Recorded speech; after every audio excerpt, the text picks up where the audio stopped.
तो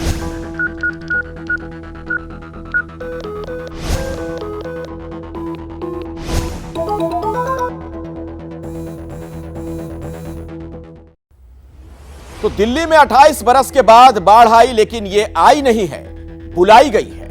बाढ़ के बाद दिल्ली में जो तबाही आई, इसके कई कसूरवार हैं। आज हम उन्हीं गुनहगारों की घंटी बजाएंगे, क्योंकि जब दिल्ली पर सबसे बड़ी आफत आई हुई है, जब देश की राजधानी में पानी पसर रहा है, दिल्ली के पॉश इलाके तक डूब गए, लोग सड़क पर हैं, नेता फोटो शूट कराने में लगे हैं, एक दूसरे पर जिम्मेदारी थोपने में लगे हैं। दिल्ली में हुकूमत करने वाली आम आदमी पार्टी और बीजेपी लड़ रही है।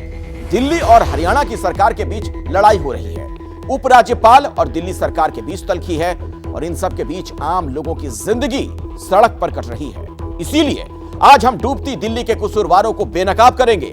आप भी 8422840000 पर मिस्ड कॉल दीजिए और दिल्ली को सैलाब का शहर बनाने वालों की घंटी जरूर बजाइए।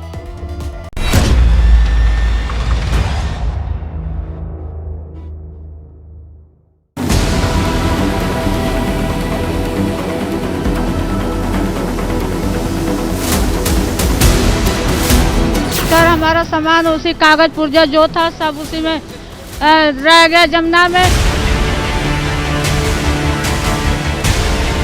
बचा घर में या सब डूब गया? कुछ नहीं बचा, लिखारी नाम है। मानवता और इंसानियत शर्मसार है। जितनी भी राजनीतिक पार्टियां हैं उनको शर्मिंदा होना चाहिए।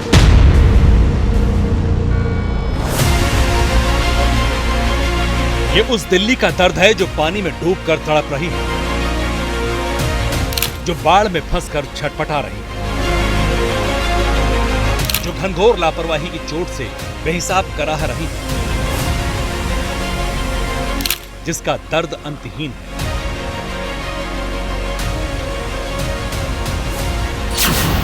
जिसके आंगन में संसद है, सुप्रीम कोर्ट है, दो सरकारें हैं, जहां राष्ट्रपति है, प्रधानमंत्री है, मुख्यमंत्री, मंत्री हैं, संतरी हैं, सब। जिस दिल्ली से 140 करोड़ हिंदुस्तानियों की व्यवस्था तय होती है, उसे सरकारी व्यवस्था की नाकामी ने पानी में डुबो कर बर्बाद कर दिया है। दिल्ली दरिया बन चुकी है और जहां पर मैं खड़ा हूं, आप शिनाख्त कीजिए इस जगह की। इस बाढ़ के कहर में जगहों की शिनाख्त करना बहुत जरूरी है। इस गालिब की दिल्ली में, इस ज़ौक़ की दिल्ली में, इस बहादुर शाह जफर की दिल्ली में और पुरानी दिल्ली, मैं लाल किले के पास में, इसलिए सारे नाम आपको कह रहा हूं। और ये देखिए, यहां पर प्रवीण भाई दिखाइएगा, एक रास्ता राजघाट को जाता है, एक रास्ता आईटीओ को जाता है, आश्रम को जाता है, नोएडा को जाता है। ये सारे रास्ते हैं, लेकिन अगर मैं कहूं कि ये रास्ते कहीं नहीं जाते हैं, ये सारे रास्ते आकर के थम गए हैं, रुक गए हैं, चूंकि ये दिल्ली डूबी हुई है।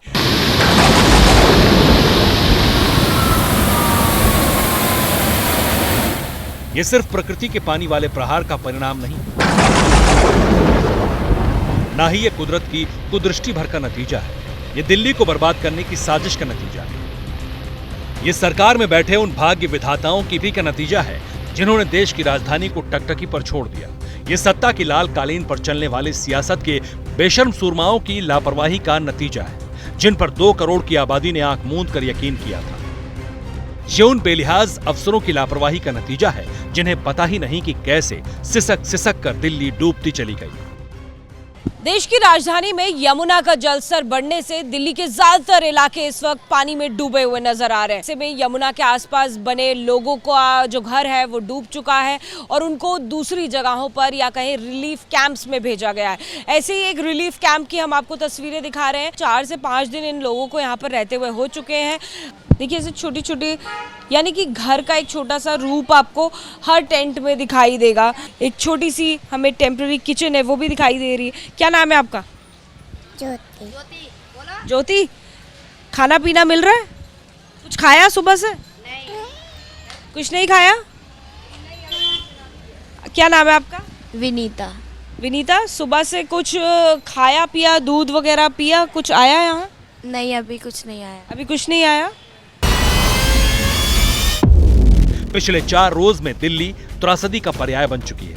जल तांडव में सब कुछ तबाह हो चुका है, बहुत कुछ बर्बाद हो चुका है। ऐसे में सवाल उठ रहा है कि देश की राजधानी को डुबाने का असली गुनहगार कौन है। वक्त रहते इस बर्बादी से बचने का इंतजाम क्यों नहीं हुआ?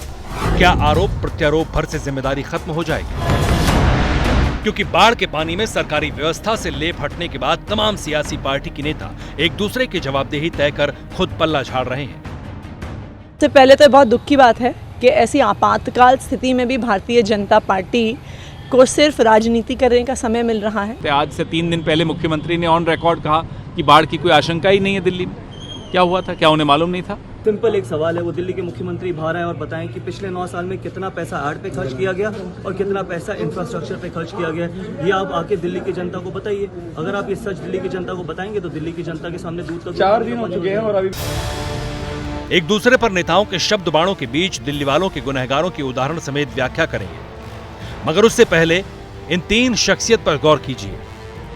विनय कुमार सक्सेना ये दिल्ली के उपराज्यपाल हैं, केंद्र सरकार का प्रतिनिधि कहिए। इन्हें दिल्ली पर अधिकार भी है और जिम्मेदारी भी। अरविंद केजरीवाल ये दिल्ली के मुख्यमंत्री हैं जो खुद को दिल्ली का बॉस कहते हैं, जिन्हें दिल्ली संभालने के लिए 2 करोड़ की आबादी ने चुना है।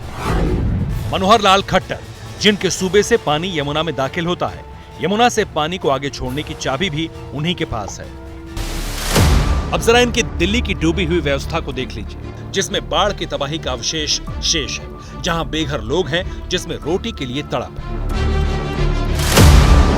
बार बार ये तस्वीर मेरा ध्यान खींच रही है।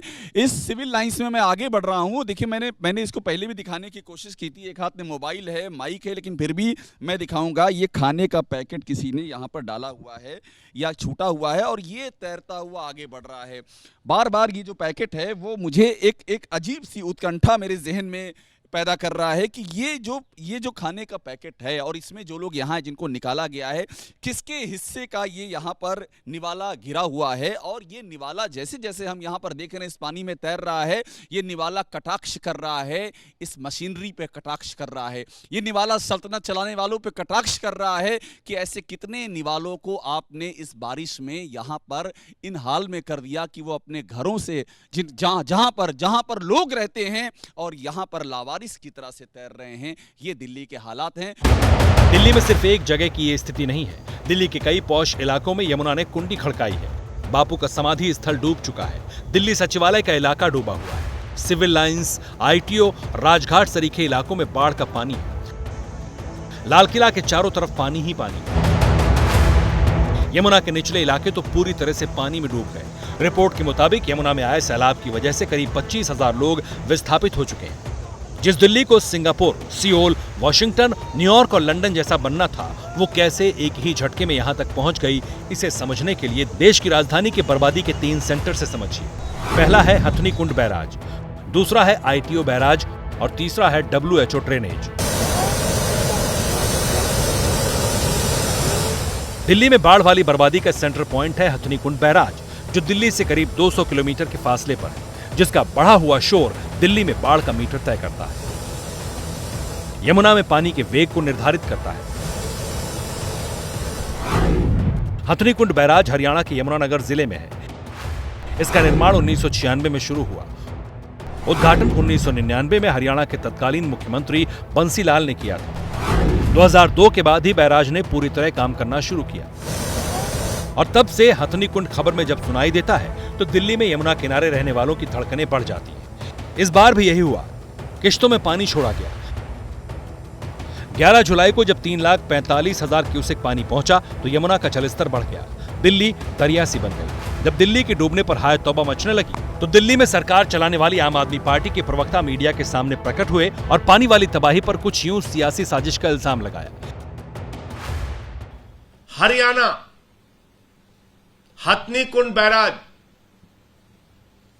एक पानी दिल्ली की यमुना में आता है, एक पानी उत्तर प्रदेश के रास्ते जाता है, एक पानी कैनाल के रास्ते हरियाणा की तरफ जाता है। बेहतर यह होता कि बाढ़ की स्थिति थी तो तीनों रास्तों में अगर बराबर की आप पानी छोड़ते तो दिल्ली भी सुरक्षित रहता, हरियाणा भी सुरक्षित रहता और उत्तर प्रदेश का इलाका भी सुरक्षित रहता। इससे पहले आम आदमी पार्टी के कार्यकर्ता ने हथनी कुंड बैराज पहुंचकर इसी आरोप को कैमरे पर सत्यापित करने की कोशिश की थी। एबीपी न्यूज के रिपोर्टर दीपक रावत जब वहां पहुंचे तो उन्होंने क्या देखा, उसे जानिए और समझिए। उसके पीछे की वजह भी आपको साफ कर देते हैं। यहाँ से अब ये गेट खोल दिए गए हैं। दरअसल हरियाणा प्रशासन का ये कहना है कि यूपी की कैनाल में पानी आज खोला गया है। उसके पीछे की वजह ये कि यूपी की कैनाल में मरम्मत का काम चल रहा था और उन्होंने कहा था कि अभी पानी इसमें ना छोड़ा जाए। ईस्टर्न कैनाल से कहते हैं, ईस्टर्न यमुना कैनाल, इस कैनाल के जरिए जो है यूपी में पानी सप्लाई किया जा रहा है। अब आप देखिए ये पानी बिल्कुल साफ आपको नजर आ रहा है। इसमें बड़े पत्थर आपको नजर नहीं आ रहे, इसमें पेड़ तैरते हुए नजर नहीं आ रहे। तो इसमें जब पानी छोड़ा जाता है तो उसमें ये कोशिश की जाती है कि पीने के पानी के तौर पर से छोड़ा जाए, तो इसे वो एक लिमिटेड मात्रा में छोड़ा जाता है। तो इसमें यह कहा जा रहा है हरियाणा प्रशासन की तरफ से कि ये इस कैनाल में मरम्मत का काम चल रहा था, इसलिए यूपी सरकार ने डिमांड नहीं की थी कि इसमें पानी छोड़ा जाए। अरविंद केजरीवाल खुद स्वीकार कर रहे हैं कि 2019 में भी 8.28 लाख क्यूसेक पानी छोड़ा गया था। तब यमुना यूं ही खामोश थी, लेकिन इस बार नदी के क्रोध में दिल्ली डूबी हुई है। इसकी वजह आम आदमी पार्टी के नेता उस आईटीओ बैराज को बता रहे हैं जिसके रास्ते यमुना का पानी बाहर निकलता है। आईटीओ बैराज के 5 गेट जाम हो चुके हैं। इसकी चाबी हरियाणा सरकार के पास है। इसे अब गैस कटर से काटा जा रहा है। केजरीवाल और उनके लेफ्टिनेंट कह रहे हैं कि हरियाणा ने आईटीओ बैराज की चाबी नहीं दी, इस पर ध्यान नहीं दिया, इसलिए यमुना का पानी अटक कर दिल्ली की गली गली में भटक गया। ये रेगुलेटर है दिल्ली जल बोर्ड का, आप देख रहे हो पानी का बहाव बहुत ज़्यादा है और इतना मोटा रेगुलेटर है, ये भी मुड़ गया पूरा का पूरा। और जब वो एक प्लेट थी वो ऐसे मुड़ गई तो साइड में से और नीचे से पानी शहर के अंदर एंटर करने लग गया। तो अब इसको रिपेयर कर रहे हैं। सारी रात यहाँ पे इंजीनियर्स ने कोशिश की है, हमें लगता है 3-4 घंटे के अंदर काबू हो जाना चाहिए। का ब्रिज है और ये जो इसके ऊपर बराज है बेसिकली हरियाणा सरकार मेंटेन करती है। इसके अंदर 32 गेट हैं जिसमें से पानी निकल रहा है, मगर ये जो इधर के 5 गेट हैं आप देखिए यहाँ पानी स्थिर है, तो पानी इन 5 गेटों से नहीं निकल रहा क्योंकि ये गेट जाम हो गए हैं। इनमें जो है हरियाणा गवर्नमेंट ने खोलने की कोशिश की, वो नहीं खोल पा रहे हैं क्योंकि इसमें सिल्ट है, तो इसके लिए कोशिश कर रहे हैं कि ये जो है ठीक हो जाए। बीजेपी के नेता और मोदी के मंत्री कह रहे हैं कि बात बात पर दिल्ली की सरकार सिर्फ सियासत करना जानती है और वही कर रही है। दिल्ली को डुबाकर सियासत उस सेंटर पर भी सरेआम हुई जहां से यमुना का पानी दिल्ली में घुस बर्बादी की नई कहानी लिख रहा है, यानी WHO बिल्डिंग के पास जो ड्रेनेज सिस्टम है वहां पर, जहां आज दिल्ली के उपराज्यपाल भी पहुंचे थे। मुख्यमंत्री अरविंद केजरीवाल भी थे और केजरीवाल के मंत्री भी थे। आपको जानकर ताज्जुब होगा कि सीएम केजरीवाल एक कोने में अपने मंत्री आतिशी और सौरभ के साथ खड़े थे, जबकि दूसरे कोने में उपराज्यपाल वीके सक्सेना थे। दोनों के बीच तकरीबन 15 मिनट तक कोई बातचीत नहीं हुई। 15 मिनट बाद जब मुलाकात हुई, बात हुई, तो कैमरे के सामने एलजी और केजरीवाल के मंत्री उलझ गए। ऑफिसर से स्पेसिफिकली रिक्वेस्ट की कि एनडीआरएफ को बुलाइए, बट सर वो माने नहीं रात को। अब आई है एनडीआरएफ, थैंक यू है, बट सर रात को आ जाती तो बेहतर हो जाता सर। अश्विनी जी को मैंने कहा, ग्रुप पे लिखा, सीएस साहब भी थे उस पे सर, थोड़ी सी मदद हो जाती सर। मैं सौरभ जी ये कहना चाहूँगा कि ये समय नहीं है कि हम किसी के ऊपर ब्लेम करें या कुछ और टिप्पणी करें। इस वक्त हमें टीम वर्क करने की ज़रूरत है। कहने के लिए मैं भी बहुत सारी चीजें कह सकता हूं, लेकिन उसकी जरूरत नहीं। फोटो सेशन के दौरान भी सियासी तल्खी छलक गई। जहां उपराज्यपाल और मंत्री मुख्यमंत्री के सामने बहस कर रहे थे, ये वही सेंटर है जहां यमुना का पानी बैकफायर कर रहा है, सरकार की लापरवाही को बेनकाब कर रहा है। लेकिन सियासत की बेशर्मी देखिए कि यहाँ भी एक दूसरे पर जिम्मेदारी थोप कर अपना दामन बचाने में जुटे रहे, ये जानते हुए भी कि लोगों को पता है कि किसके दामन में लापरवाही के कितने दाग हैं। दिल्ली में बारिश हुई, इस बीच हथनीकुंड बैराज से पानी निकला तो यमुना रौद्रावतार में आ गई। जिस नाले के जरिए दिल्ली का पानी यमुना में गिरता, वही नाला यमुना का पानी दिल्ली की गलियों में वापस भेजने लगा और इस मात्रा में पानी गया कि आसपास के इलाकों में बाढ़ सी आ गई। इसे रोकने के लिए दिल्ली के मंत्री रात भर लगे रहे।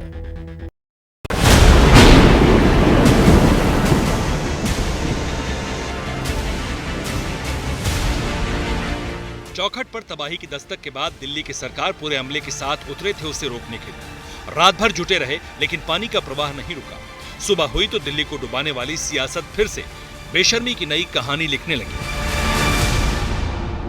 ऑफिसर से स्पेसिफिकली रिक्वेस्ट की कि एनडीआरएफ को बुलाइए, बट सर वो माने नहीं रात को। अब आई है एनडीआरएफ, थैंक यू है, बट सर रात को आ जाती तो बेहतर हो जाता सर। अश्विनी जी को मैंने कहा, ग्रुप पे लिखा, सीएस साहब भी थे उस पे सर, थोड़ी सी मदद हो जाती सर। 15 टीमें एनडीआरएफ की दिल्ली में लगाई गई है। दिल्ली और देश देख रहा है, उनको देखने की जरूरत है, राजनीति करने की जरूरत नहीं है। और एनडीआरएफ अलर्ट पे है, दिल्ली को जितनी जरूरत होगी उतनी एनडीआरएफ की टीम यहां लगाई जाएगी, इसमें कहीं कोई संदेह नहीं है। वह बोल रहे हैं तो वह गलत बोल रहे हैं, बिल्कुल झूठ बोल रहे हैं। सवाल है कि ऐसी नौबत क्यों आई, तो इसका एक लाइन में सीधा सरल स्पष्ट जवाब है, ड्रेनेज को लेकर सरकार की घनघोर लापरवाही। दिल्ली पुरातन काल के ड्रेनेज सिस्टम के आसरे बैठी हुई है। 2009 में तत्कालीन उपराज्यपाल तेजेंद्र खन्ना ने दिल्ली के जल क्षेत्र और जल निकासी प्रणाली के लिए एक मास्टर प्लान तैयार करने को कहा। 2010 में दिल्ली सरकार ने ड्रेनेज मास्टर प्लान विकसित करने के लिए आईआईटी दिल्ली को कॉन्ट्रैक्ट दिया। जुलाई 2018 में आईआईटी दिल्ली द्वारा अंतिम रिपोर्ट प्रस्तुत की गई। 2021 की रिपोर्ट के मुताबिक दिल्ली सरकार के अनुसार इस योजना पर अमल नहीं किया जा सकता था, इसलिए उसे बाद में ठंडे बस्ते में डाल दिया गया। कुछ आधे अधूरे काम किए गए जो सही नतीजा देने में विफल रहे। 1976 में जब ड्रेनेज सिस्टम बनाया गया था तब 60 लाख आबादी थी दिल्ली की, जो अब 2 करोड़ से ज्यादा है। फिर भी उन्हीं नाले नालियों के भरोसे काम चल रहा है। बारिश और बाढ़ के बाद जो स्थिति बनी, जिस तरह से दिल्ली के नीति नियंताओं के लिए शर्म का प्रतिबिंब बना है, उससे साफ है कि इसकी फिक्र किसी को नहीं है।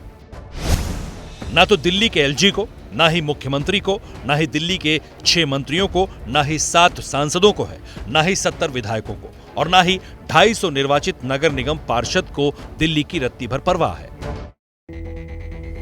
घंटी बजाओ में आज फिलहाल इतना ही। अब कल रात 8 बजे आपसे मुलाकात होगी दी इनसाइड स्टोरी में। पत्रकारिता कोई इमोशन नहीं है, ना अपना कोई ज्ञान देना है और ना कोई विचार थोपना है। पत्रकारिता क्या है?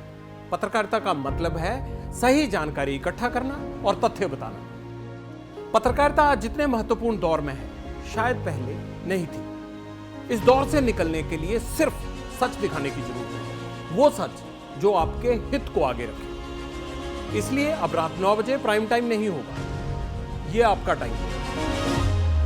जगविंदर पटियाल के साथ देखिए पब्लिक इंटरेस्ट 17 जुलाई से सोमवार से शुक्रवार रात 9 बजे सिर्फ एबीपी न्यूज पर। एबीपी न्यूज आपको रखे आगे।